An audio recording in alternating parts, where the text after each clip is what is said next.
என்னை ஏமாத்துறதுக்காக இந்த பல்லைவான வெவ்வேறு இடங்களில் பிறந்திருக்கால, கொஞ்சம் கொஞ்சம் சின்ன சின்ன முகத்தோட்டத்தோட மாற்றத்தோட பிறந்திருக்கால, இதை வச்சு கம்ப்யூட்டர் கிராஃபிக்ஸை வச்சு இந்த அனிமேஷன் இந்த மாதிரி செட் பண்ணி என்னை வந்து ஏமாற்றணும்னு நினச்சா, நிறைய ஏமாற்றணும்னு நினச்சா.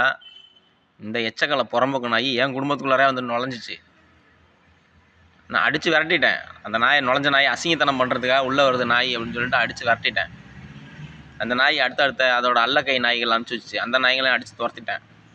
இன்னும் வேறு சில நாய்களை வச்சு பித்தலாட்டத்துக்கு ட்ரை பண்ணிகிட்டு இருக்கு அந்த எச்சக்கலை புறம்போக்கு நாய். ஒரு தேவடியாலை வச்சு நாட்டாம குடும்பத்தோட தன்மானத்தை உரசி பார்க்குறேன்னா, நான் தேவடியாள்களை அனுப்பிச்சி வச்சு சீண்டி பார்க்குறேன்னா, நீ எவ்வளோ பெரிய தேவடியாளாக இருப்ப? வெக்கமா இல்லையா? மானங்கட்ட பீத்த சிரிக்கிக்கு பிறந்த பீத்த சிரிக்கி, அசிங்கமா இல்லை?